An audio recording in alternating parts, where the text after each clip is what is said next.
श्री गुरुदेव दत्त. श्री स्वामी समर्थ. स्वामी सांगतात, भाग्य आपल्या हातात नाही, पण निर्णय आपल्या हातात आहे.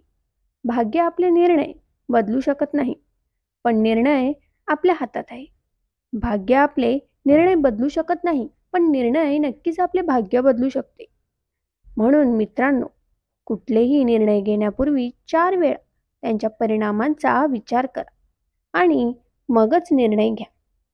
स्वामी म्हणतात, तुला हवे असे घडत नसेल, परमेश्वराचे आभार मान, कारण तुझ्या नाही तर त्याच्या पद्धतीने ते घडत आहे. म्हणजेच तुझ्या जीवनाला आकार निश्चितच मिळणार आहे. मग ते तुझ्या मनासारखं होऊ दे किंवा परमेश्वराच्या मनासारखं होऊ दे, पण तुझ्या आयुष्याला आकार निश्चितच मिळणार आहे. कारण माठाला किंमत तेव्हाच येते जेव्हा कुंभार त्याला घडवतो. स्वामी सांगतात, आयुष्यात एक गोष्ट कायम लक्षात ठेवा. ओळख सगळ्यांची ठेवा, मात्र विश्वास स्वतःवर आणि माझ्यावर ठेवा.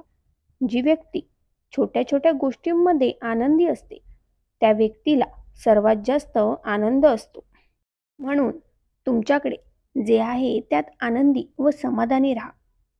आरसा खूप नाजूक असतो, पण खरे चेहरे दाखवायला कधीही घाबरत नाही. राग हा एकटाच येतो, पण जाताना आपल्यातील सर्व चांगली लक्षणे घेऊन जातो. संयम सुद्धा एकटाच येतो, पण येताना आपल्यासाठी चांगली लक्षणे घेऊन येतो. फक्त निवड कोणाची करायची हे तुमचं तुम्ही ठरवा. माणूस फक्त भ्रमात जीवन जगत असतो. हा माझा, तो माझा, जवळचे माझे. खरं तर तुमची फक्त वेळच आहे आणि ती जर चांगली असेल तर सर्व तुमचे आहे, नाहीतर सर्व जवळ असून सुद्धा दूरचे. हेच जीवनाचे सत्य आहे. आजूबाजूची माणसं परिस्थिती वाईट बनवतात आणि मग त्यात अडकलेला माणूस वाईट बनत जातो. चांगलं वागणं कधीच सोडायचं नाही, कारण विजय हा नेहमी सत्याचाच होतो. रागाने गेलेली व्यक्ती परत येऊ शकते, पण शांतपणे निघून गेलेली व्यक्ती पुन्हा परत कधीच येत नाही. म्हणून कोणाला इतका पण त्रास देऊ नका की ती व्यक्ती कायमची तुमच्या आयुष्यातून निघून जाईल.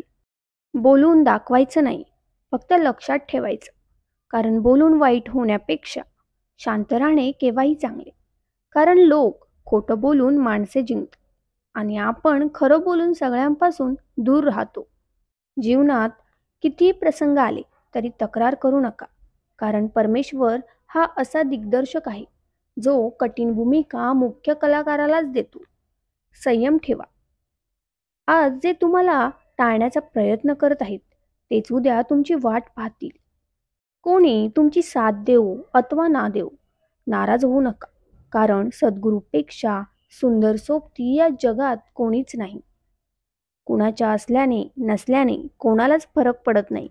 जर तुम्ही असाल तर तुमचा वापर केला जाईल आणि नसाल तर पर्याय शोधला जाईल.